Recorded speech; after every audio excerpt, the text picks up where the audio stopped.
Hello and welcome to the Manchester is Red podcast. We are recording on a Wednesday afternoon, a bit later after the Easter weekend and the bank holiday.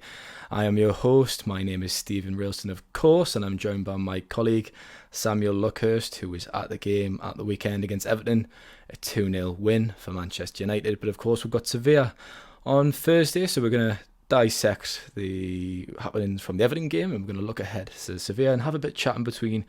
There was some good quotes from Ten Hag's press conference this afternoon, and Samuel was down at Carrington as usual. And Samuel, was that your car in the ditch outside Carrington, or was it someone else's? Fortunately, it wasn't. No, it definitely wasn't, and it wasn't. I think they were. Fortunately, the chap who ended up in there, he walked out. So although there were a lot of sirens and a lot of vehicles, and apparently there was a helicopter as well, that must have just been the automatic response to an incident in that area. I'm not too sure why, but it sounds like nobody was remotely hurt, never mind seriously hurt. So that was the main thing. But it did allow some of us to take the other entrance into Carrington, which I've never done before. I thought I was heading towards the National Trust at Dun and Massey, but there's a slight left you take, and in about a minute's time you're at Manchester United's training ground. Do any of the kids ask you for your autograph on the door? Because when I've been there in my little Renault Clio, they don't stop for me. They always have their shirts. They don't stop for me. They always have their shirts out and their books. Even for I think I've got a relatively modest car, but it's easy how impressionable you can make them. I think any car that drives past, they'll hope in vain that it could be someone of note, and there's still the occasional player who needs to get a lift in, usually academy players, and I think Giuseppe Rossi, when he was going to Carrington training with United, he was still getting a cab in. So Uber drivers, you've got to keep your eyes peeled for them. There might be someone famous in the back seat. You never know. A nice day for it, mine, chucking down with rain, as we just mentioned before we came on air. But we'll quickly jump into the weekend then, Samuel. Obviously, we are recording a bit later this week, but a win against Everton, a second win in a week, which was fantastic after the Newcastle defeat. Obviously, a win against Brentford, then against Everton, and what a first half performance. I mean, I got the game all wrong. I thought it was going to be tight, cagey. A 12:30 kickoff, so often the atmosphere isn't that good. It takes a little bit of time to get going. But they had 21 shots in the first half, the most on record since I think 2003 or 2004, since records began. And Samuel, the only criticism really from that first 45 minutes was there should have been, 3-0, 4-0 up at half time? Yeah, you summarised it perfectly there. We could move on just from your little succinct summary. They were so dominant, United, and I don't think you were the only one who was expecting Everton to be a bit tighter, to be more compact and more obdurate, but they weren't remotely. I'm not quite sure why specifically they were so poor after doing so well against Tottenham, because it's not like that United game came around really quickly. They had a 5-day gap between games. United had played on the Wednesday, so Everton should have been fresher, arguably. I suppose the Godfrey selection it worked to an extent against Spurs, but it's still odd playing a centre-back who has played at right-back at left-back when he is not remotely a left-back, and United preyed on that. Anthony did in particular. It was a strange game Anthony had, because I thought he played very well in the first half, just didn't get the goal, and he was pretty unfortunate to be substituted when he was, but the guy who came on and replaced him got the goal that effectively killed the contest once and for all. But the standout aspect of the performance was the first half performance. As you said, since the 03-04 season, United have never had that many attempts on goal in the first half, and it did feel like it, that there had been 21 attempts peppered at Jordan Pickford's goal.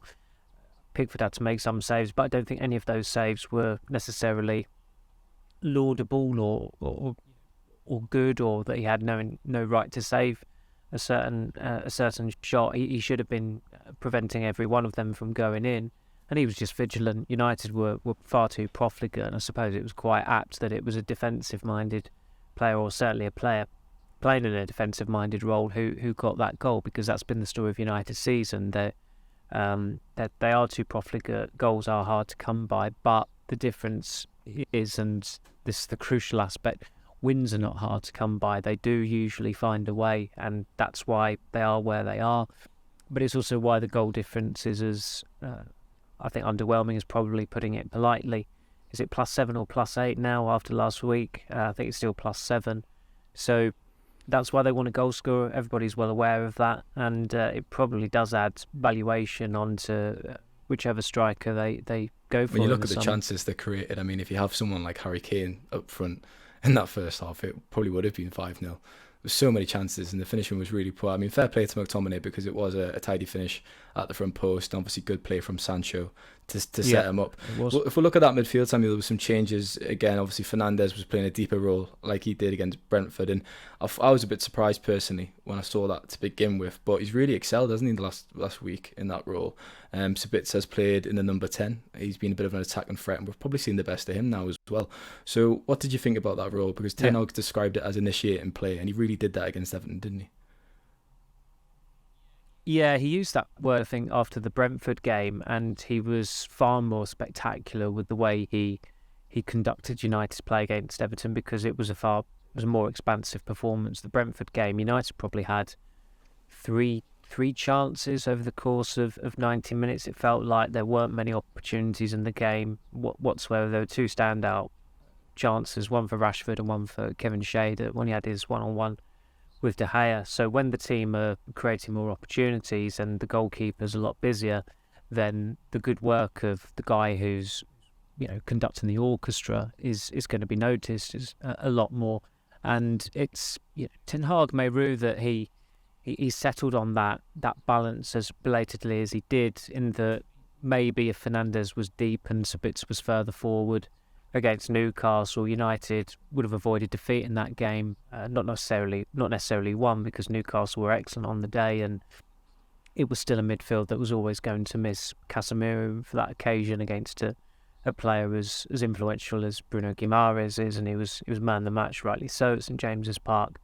But it certainly might have tempered the way United performed, and they performed pretty wretchedly. Looking ahead to the Sevilla game, McTominay wasn't training today. It is believed to be a medical issue. United haven't said. Whether they will say is another matter, given how coy Ten Hag has been with injury news, with Luke Shaw's withdrawal last week, and also Marcus Rashford's as well. I mean, nobody at United has still officially acknowledged it's a groin injury that Rashford aggravated, and tens of thousands saw him clutching his groin. Goodness knows how many more did on television as well. But if McTominay is unavailable for the Sevilla game, it does, to an extent, it solves a problem for Ten Hag, because having seen the midfield be an embarrassment at Newcastle, United have got an embarrassment of riches. And I'd always argue that Casemiro has to start, because he's been their player of the season for me, and he's the one who brings balance. He is the outright defensive midfielder, and he's probably also the best passer of the ball in that team.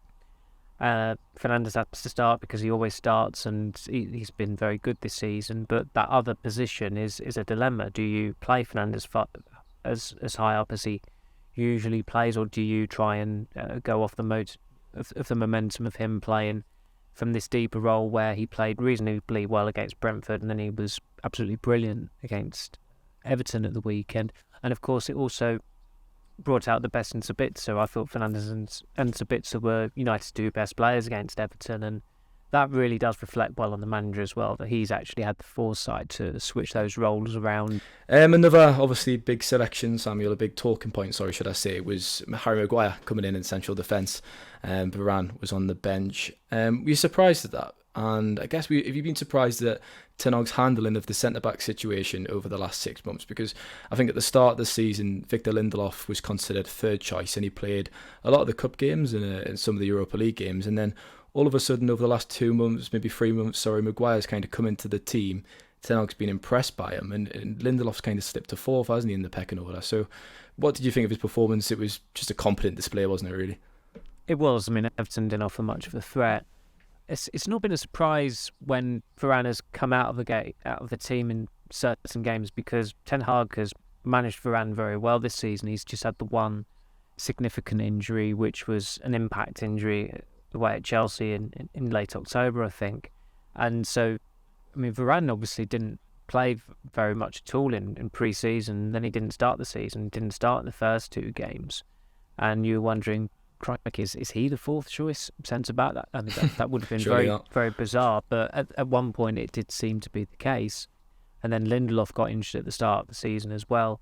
Usually, Lindelof gets his reasonable quota of games across the 9 months of a campaign that means that he ends it reasonably content or happy. That's not been the case this season, and there has been a shift since the season resumed after the World Cup, and that was a setback for Maguire because he did pretty well with England. He came back to United, and I think he contracted a virus while he was out in Qatar. A few people did as well. I mean, it's not a surprise you go from one temperature to another, travelling as well. It's bound to happen. But Maguire, I think he started in his last 10 starts. United have won them all, which is something he was quite keen to tell colleagues in the mix zone on Saturday. When you look at those opponents, I think only one team was in the top half of the table when that game took place, and that was Fulham in the FA Cup quarter-final. And of course, Maguire rather memorably got turned by Alexander Mitrovic, who's not exactly known for being the most svelte of players or the quickest of players, and Maguire got booked. And also Fulham were the better team for 70 minutes that day until Willian turned goalkeeper. But I think in terms of the actual dynamic of Maguire and Lindelof, it's getting to the point now where you half wonder whether United are looking at Lindelof as, is he the more sellable asset? Is he the one who's easier to shift in the summer, even though his playing style does feel more aligned with Ten Hag? There have been opportunities to play him. Betis away last month was a classic opportunity. I'd have thought it was a game that was right for Lindelof, and he didn't start. Maguire did, and then Maguire kept his place for the next game because Varane was injured. And the way it's shaping up, it would be a surprise if Maguire and Lindelof are both at United beyond the summer transfer window.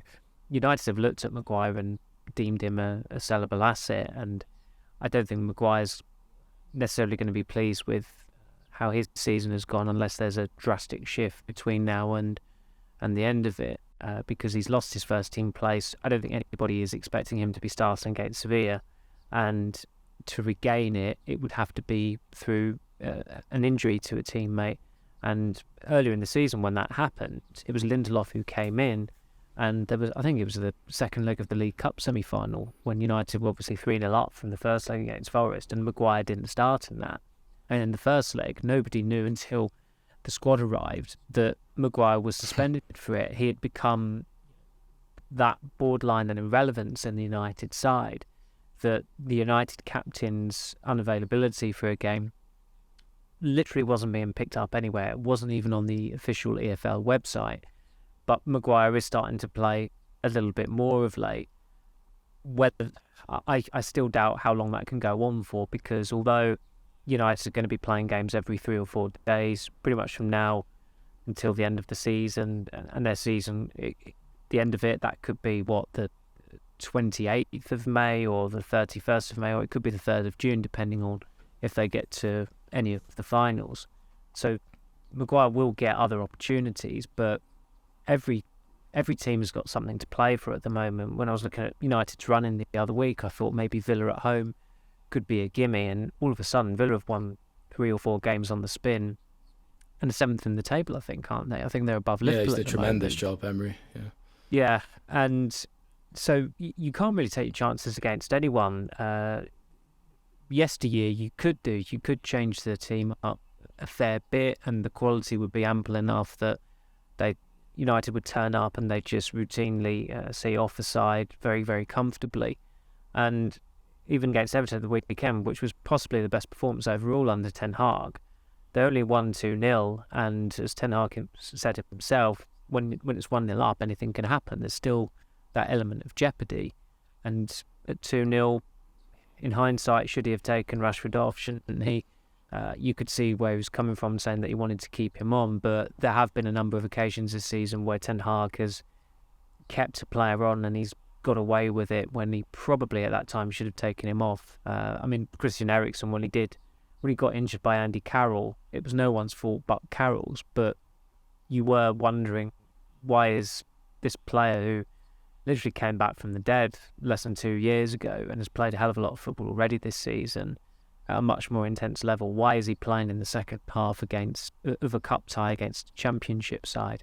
So Ten Hag has been reluctant to rotate, but I think gradually he's starting to realise that because it's such a taxing season, there have to be times where you do take a player out of the firing line. He's done that with Varane. Marshall's not really been in the firing line because he's still not starting games. That might change on Thursday night, but there has to come a point where with certain players, you have got to wrap them up in cotton wool. And I think against Betis last month, Casemiro could have got suspended for the first leg of the quarter-final, but he actually played out the whole game. And maybe Ten Hag was looking at that thinking it's useful for Casemiro because he's not going to be playing very often at all in domestic games. But still, you do run that risk, and I think Ten Hag he's clearly got thick enough skin to take any criticism that might come his way. But Rashford has played a hell of a lot of football this season. There have been games where he's not really necessarily had to play in. Something I've noticed throughout the season is Ten Hag's English has actually improved, which you would expect, obviously, living in Manchester, from his first unveiling press conference to now. And maybe he's picked up a dictionary and he's found the word rotation. And he's starting to listen to it a bit more. So hopefully for next season, because there has been times, as you say, Samuel, that it's almost seemed absurd not to rotate. Casemiro comes to mind against Nottingham Forest in the League Cup when he played, and it should have rested him in my opinion. But fair play, that's his style, and it's bringing success. And it's bringing results. So who am I to question it? I suppose. We'll end there for part one, and we'll be back in a moment for part two.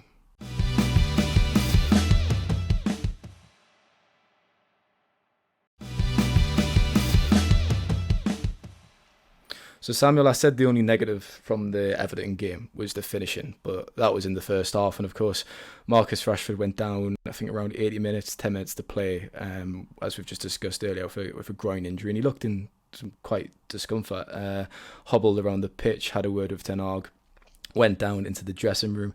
Now, scans have subsequently revealed he's going to be out for a few weeks, quote unquote, and there's uncertainty about his availability. They said?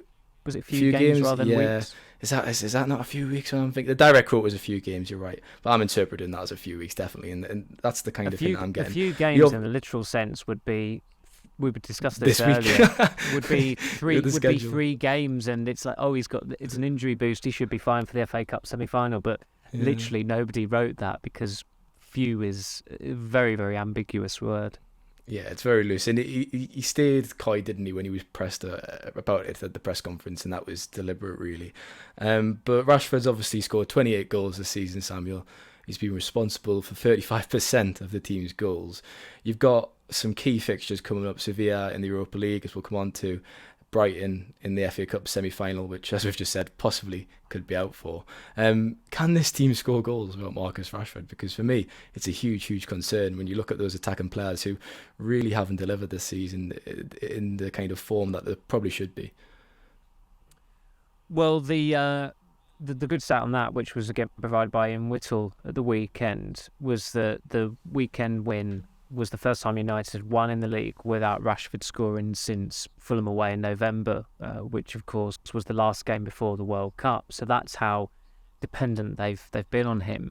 I mean, I've counted 13 winning goals from him this season, and the use of the word winning, it's a little bit loose. I mean, it would be him getting the first goal in a 3-0 win, but if his isn't the winning goal, whose is the winning goal? That's the way I was looking at it. But that knack is extremely impressive, and he has won United several points this season, and they will be hoping if it is a few games, if that is the literal definition of few, and it is 3, then that's not too bad at all. But I suspect it will be more than that, because you don't want to aggravate it, you don't want to rush it. Obviously, they put that statement out before the press conference in the hope that it might at least reduce the severity of the news coming out, maybe, and maybe limit the number of questions on him. There are so many questions you can ask about a player who's been ruled out for a few games, and the Sevilla games United should be able to get through without him, because Sevilla are just so poor this season. I know they've got great Europa League pedigree, but United, fortunately for them, are drawing worse and worse teams from Spain in the Europa League. They got the best in Barcelona, then it was fifth best in Betis. Now they've got a bottom half team in Sevilla, so they really should be getting to the semi-finals with or without Rashford. Marshall's goal getting he's got 7 in 17, which is pretty decent, and I'm sure his aficionados will say how he needs the fewest minutes to score out of the whole. That's what United Ten Hag squad. said. That's what Ten Hag said at the press conference, didn't he? I know. He sounded like he sounded like one of these rather puerile fans who support the player rather than the actual team. Yeah. And Marshall has got this rather rabid following.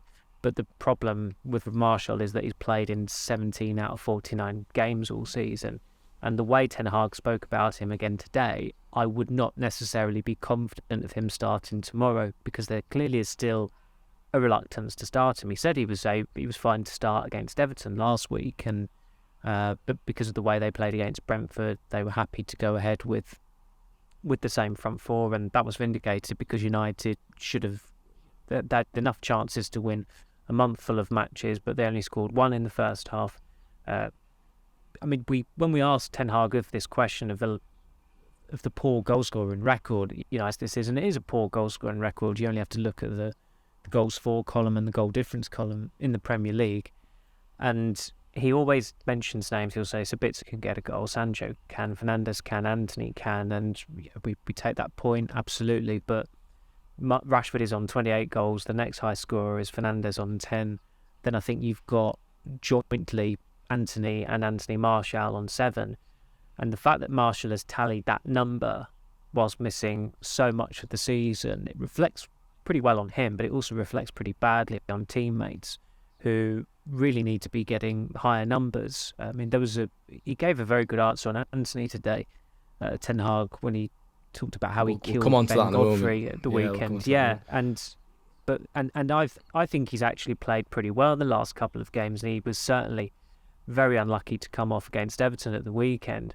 But he hasn't scored in the Premier League since October, when he scored in his first 3 league games against Arsenal, City and Everton. The last, of course, was against Everton. So although he scored important goals in the Europa League against Barcelona, which was one of the highlights of the season for United so far, and Real Betis as well, which was a brilliant goal and a very important one as well, he does need to start getting to that level where certainly next season United have got to be looking for about 15 goals from him minimum. But his goal scoring record always at Ajax was pretty modest, and that was one of my reservations about United going for him. But he's got good character. He's clearly got a good rapport with Ten Hag, and I think it helps us when we asked Ten Hag about him. I think where he managed him at Ajax, he maybe feels like he can give a bit more, bit more about him, about his character, about what makes him tick. So, time will tell whether United are as reliant on Rashford as everyone thinks they are, or whether they've got the gumption to get through games without him. I suspect they just about have, because as I said, although goals have been hard to come by this season, they have more often than not found a way of getting the win. Very interesting player, Anthony, and we've talked about him a lot on this podcast. His performances recently, as you've just said, I think they've gradually improved. He was unfortunate to be taken off against Newcastle and unfortunate to be taken off at the weekend. But there has been frustrations from support, as I guess his style, his failure sometimes to take on the fullback is frustrating. He always cuts inside, which we know he has preference for with that left foot, and it obviously already has become predictable. He's scored 7 goals, Samuel, as you just said. He's got 1 assist during his time here. How would you assess his first season? Because you look at him, it's his first season in England. He's still relatively young. So you don't want to be too harsh, and you've got to take his first season with a pinch of salt probably. But it was a huge transfer fee that was invested into him, and United really needed him to hit the ground running, didn't they, this season, considering the attacking options were depleted after Ronaldo, and there was a serious lack of goals, and they could have done with Anthony scoring a few more, and especially in the Premier League, as you said, and Ten Hag said today, it was Barcelona, or in the Europa League he's done well, but in the Premier League games, with the exception of his first week or his first few weeks in Manchester, he's been quite poor in that regard, hasn't he? He's a work in progress, which If you're a 22-year-old, that's fair enough. The issue Anthony has is that Manchester United paid massively over the odds for him. There was at one point in the summer where Ajax were adamant that they wouldn't sell him for anything under, that they wouldn't sell him anything under 60 million euros, and of course United ended up agreeing a fee with add-ons of 100 million euros. It was 85.5 million pounds. So United got pretty desperate. You can understand why they still went for him, because new manager comes in and he says, I want to sign this player. He's left-footed. He'll bring balance to the attack. I know him. He's going to get better. He's a Brazil international. I have every confidence he can do it in the Premier League. And they backed him on that. The irony is that when it looked like that Anthony wasn't going to happen, and it did get to a point there, United looked at Hakim Ziyech, who, of course, came to prominence under Erik ten Hag at Ajax. And United vetoed that move, and they actually sought feedback on Ziyech outside the club, speaking to people who dealt with him, even though, of course, the manager had dealt with him very closely and pretty much made him the player he was at Ajax, and that player who obviously was then transferred to Chelsea, and the feedback wasn't good. So that's why they railed against the prospect of Ziyech coming in, even though Ten Hag had identified him as an alternative to Anthony if they didn't make any headway there.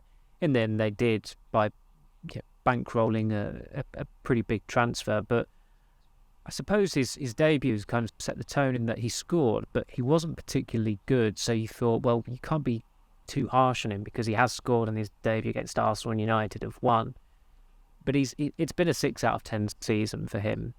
There is a lot of room for improvement there. And certainly in those January games against Palace and Arsenal, which were a big test of United that week, in that if they got 4 points from those games, you might have looked at them and thought, okay, there could be a tilt at the title here. They didn't. There were two very flawed performances, but Anthony in both of them was really poor. And I don't think it was a coincidence that the following week there were more variations to his game. He was operating more like Bukayo Saka should be, in that he's getting the ball in a position where he's driving straight towards goal. More often than not against Palace, he was just picking it up on the halfway line, just running into a blind alley, and the ball was going out for thrown, or he was getting tackled, or he was getting rattled up against Tyreek Mitchell that evening. And the potential is there. I mean, he's Brazilian. He's been taught well at Ajax. Ten Hag is an elite coach. It's no mean thing for a coach like that and a club like United to invest as heavily as they have on you. So you've got to have something going for you, but you've also got. There comes a point where you've got to be a lot more consistent. And I thought his performance at the weekend was consistently good. I mean, Ten Hag said he killed Ben Godfrey, which he did. Godfrey should never have been playing there, and Anthony ensured that his afternoon ended after one half, but he didn't get that goal. And I mean, I remember when Pickford made the save from him when he had the curler towards the end of the half, and he was looking at Godfrey as if to say, why the hell are you showing him in on his left foot? And everyone knows that's what he wanted to do, and Godfrey just had that bad a game that he still allowed Anthony that gap where he could curl it towards the far post, and Pickford read it as you'd expect him to.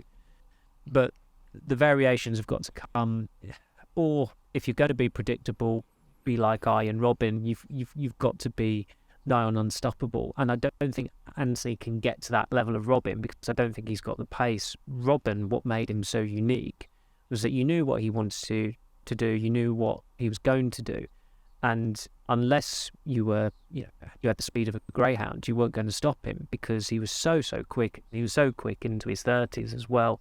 He was a brilliant footballer, of course, but as an athlete as well, that took him clear of a lot of opponents, and it did most of the job for him. But Anthony doesn't have that pace, and again, that would have been my other reservation with United signing him as that left footer for the attack. If you're to come to the Premier League as one of the front three in a major team, you've got to have pace, and you've got to be a good goal scorer.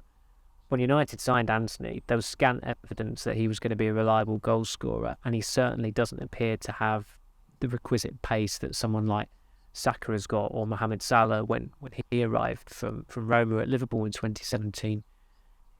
I suspect he will get better because I think he's on an upward curve. It's not exactly spiking at the moment, but he's made reasonable progress over the last week. But he's still got a long way to go. Be like Iron Robin is easier said than done, isn't it? What a player he was. I saw a tweet recently, and you're talking about his condition and how much of an athlete he was, Samuel. Pretty sure he did a half marathon in something ridiculous, like 1 hour 15. And I mean, I think he's into his 40s now, so it just shows even now he's still smashing out the park. Just staying on Antony, I mean, I think it's the same kind of gripes everyone has with Sancho. You kind of want to see your winger diversify the play, not be predictable, take on the fullback, and that's why Garnacho has been such a breath of fresh air for me. When he gets that ball, he drives to the byline, he tries to make something happen. It gets supporters on the edge of the seats, and if I was a striker, if I was Weghorst, probably of the same standard, actually, probably the same quality as Weghorst, I'll be banging my head against the wall watching Antony go down the byline, put the ball into the box, cross it in. He does need to change it up occasionally, and that is the biggest frustration for me anyways, personally. But we'll leave it there for part 3, Samuel, because we've got a bit of Sevilla chat in part 3. We'll be back in a moment.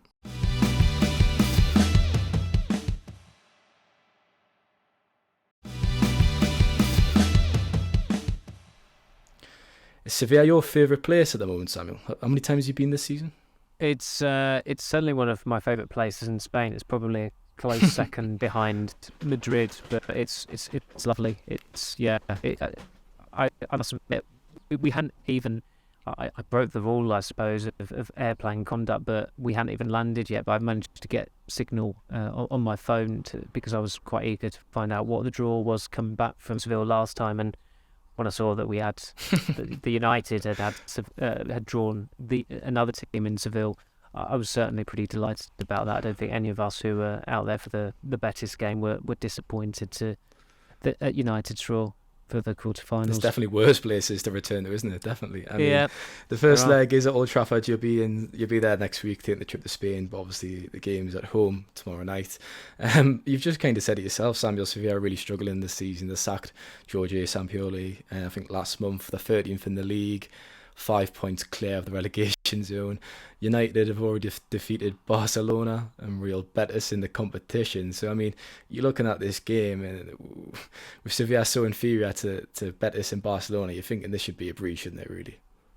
It should. And you look at Sevilla's squad, it's very underwhelming. Got Alex Telles. The risk of tempting. I know. Their golden era of recruitment has well and truly ended, and you wonder whether it ended when they decided to sign a couple of Manchester United players on loan, which was inadvisable. They took Marshall on loan last season. He only got 1 goal for them, I think. Telles was dreadful for United last season. I know a lot of United players were dreadful last season, but defender who can't defend. He was offensively bad at times, in that he just didn't really seem to care a lot. He just seemed quite happy with his quota of games as long as he got in the Brazil squad, and remarkably he does still get in the Brazil squad, so he must have something working for him. But I mean, Sevilla, normally when you draw them in the Europa League, it's a death knell. That's not the case anymore. West Ham knocked them out of the Europa League last season, but I suppose when it was brought up at Ten Hag's press conference today, he said how the fact that they've got this remarkably great record in the Europa League is cause enough to treat them with ample respect. And I think since the format changed in 2004-05, Sevilla have won it 6 times, which is a ridiculous number of times to have won the Europa League. I mean, nobody wants to be in the Europa League, but it seems like Sevilla do. And it does offer a shot at redemption for them this season, in that they are 13th. They're not necessarily out of the woods as far as relegation goes from La Liga, perish the thought. And you see Valencia are down there. They're in even worse situations. These are 2 pretty esteemed clubs, big clubs, who you associate with being in the Champions League group stage. And if you're old like me, you remember Valencia actually getting to 2 successive Champions League finals at the start of the century. So the pedigree of Sevilla shouldn't be discounted. And of course, if you win the Europa League, not only do you qualify for the Champions League, you qualify as a seeded side as well. So all the incentives have been added to it to try and give the tournament some glamour, to ensure that clubs are still engaged and interested, and it does become a lot more interesting at this point. I think UEFA were lucky that with that playoff draw they got United and Barcelona together, and it felt like the eyes of the world were on those games because it was two of the three biggest clubs in the world, and both of those matches didn't disappoint either. Particularly the first leg, I thought, was a tremendous game, but it is United's good fortune that the further they've got in the competition, the more, even though they keep drawing Spanish teams, they are drawing worse Spanish sides. So I'd still be, even though United have bad memories of Sevilla from the Champions League last 16 in 2018, which was a defeat that really did signal the beginning of the end for Jose Mourinho, it felt like. And of course the Europa League semi-final a few years ago in Cologne, that one-off game where they went 1-0 up but lost 2-1, and that signalled another trophyless season. I would be pretty astonished if they didn't get past this Sevilla side, just because of the quality they've already shown the competition, and they've not really been complacent in these knockout rounds at all either. They've not really been complacent since Ten Hag's won. It was the first and only time in the first few months of the season where he did rotate against Real Sociedad in the group stage game. Well, he did make quite a few changes, but then you looked at the team that night and Casemiro came into it, Ronaldo came into it, Harry Maguire, the club captain, came into it, Christian Eriksen was still starting as well, Fred, Brazil international. It was not a weak team whatsoever, and it's just one of those quirky results. It feels like it's almost as if people dismiss the defeat or blamed the defeat on the whole country mourning the Queen and everything not feeling quite right. There wasn't a press conference afterwards. There wasn't a mix-in afterwards. There was no media afterwards. It was it was something that was very, very surreal. I think even though we all obviously knew the event was going to happen, it was still very, very odd when it did. Just how certain news outlets dealt with it, and how we would have liked some copy to go at, but unfortunately United didn't have another game for for a week, and that one was in Moldova, which obviously Ty was more than delighted to go and attend. It was a bit silly postponing those fixtures, wasn't it? But we've already covered that on the podcast. I mean, you talked about, obviously, it would be a massive shock to see United go. I tell you what, Samuel, I was shocked when looking at Alex Tellers' transfer market yesterday for a piece I was doing. I actually must have erased from my memory how many games he played last season. You just touched upon it. And then I looked at the end of the season. He played more than Luke Shaw, I think, yeah. Yeah, and I mean, I did my piece on Alvaro Fernandez, and you look at him, he was on the bench for, I think, 3 games in a row. And you think Ranić should have given him his debut, really. He's an excellent at pressing. He was denied a debut at the end of the season. He should have been given one. On the subject of fullbacks, then, we'll end the podcast on this, because I thought it was worth talking about Dalot and Wan-Bissaka again. But I mean, Wan-Bissaka started at the weekend. Dalot started the 2 games before that against Newcastle and Brentford. I'd still kind of regard Dalot as the first choice right back. Obviously, his performances haven't been as good as the first half of the season, but that's still the kind of vibe I get from Ten Hag. But I thought this game against Everton, as I said at the start, I thought Everton would sit back, and I thought Dalot's attacking quality would come to the fore, and he'd be needed down the flank. Yet when the teams were confirmed, Wan-Bissaka started, and I was scratching my head at that. There seems to be no consistency or no pattern really at the moment at right back. What have you made about that competition? Because it was once unlikely, but it is a genuine competition between the pair now, isn't it? It is. I think it's probably the only position in the team that if you ask a United fan to name the strongest team back to front, be the only area where they would have to think a little over, because the rest of the team, when everyone's at their optimum, it does pick itself, but it's difficult to actually decide at the moment. Certainly going off form, and Wan-Bissaka's had a few decent months, and he has had some good performances there, and he does look a lot more confident. I was going to say then in the first half of the season, but we didn't really see him. I think he came on once against Liverpool, and that was it. The strange thing, as I've said before, is that he has a very good understanding with Anthony. I think he brings out the best in Anthony, and Anthony brings out the best in him. And you would have thought Anthony and Diogo Dalot, 2 Portuguese speakers, they'd get on like a house on fire, and that would be a really good collaboration. Actually, they bicker quite a lot. I suppose with Anthony, he doesn't speak a lot of English. Wan-Bissaka barely speaks, doesn't speak, so maybe that's why they get on so well. But they do have a pretty good collaboration going on. So chapeau to both of them, because it's an unlikely alliance, but it's one that has come off for Ten Hag, and it does change from game to game, as you say, in that I think I had Dalot down as my personal pick at the weekend, because even against Newcastle at St James's Park, Samuel, I thought Wan-Bissaka would start. Dalot got hooked at half time. Well, I think Wan-Bissaka was unwell that day. You're right. He wasn't in the squad, so I suspect he would have started, because Dalot did look extremely uncomfortable, and something like that, maybe that can change the pattern, because then Dalot starts the next game because he's got a bit more rhythm, and then Wan-Bissaka's had ample recovery time that Ten Hag decides, well, Diogo wasn't particularly good the other night, so I'll give you a go as well now. But there's not, as you said, there's not really been a consistency about it. Ten Hag was asked about it last week, and he said what everyone knows. He said that Wan-Bissaka is the better defensive player, Dalot is the better right back going forward, but they have both improved the opposite areas of their game. I think Dalot is still the more complete and more rounded right back. I think when Wan-Bissaka did finally start a game, he got the assist. Was it against Burnley for Christian Eriksen, where he just connected with that ball to the far post and it went across goal, and Eriksen had a tap in. But you would still expect Dalot to be a more natural attacking right back, although we've not really seen much evidence of that lately either. So it has got to the point where it does feel like it's been a slump, a full-on slump from Dalot, because it's been too long since he gave a genuinely good performance for United. You'd have to go back probably to November, maybe even October, given that they only had a few games at the start of November, and I think he was suspended for the Fulham game because Malacia played there, and the previous games were against Villa in the league and the cup, and they lost. That was an interesting experiment, wasn't it? Yeah, Malacia yeah. Didn't work. I know.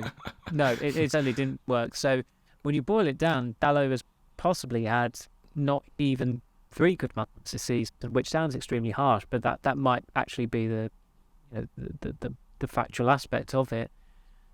But I'd still say they should be getting him tied down on a new contract, and that's a subplot to it as well. Dalot's approaching the final year of his contract.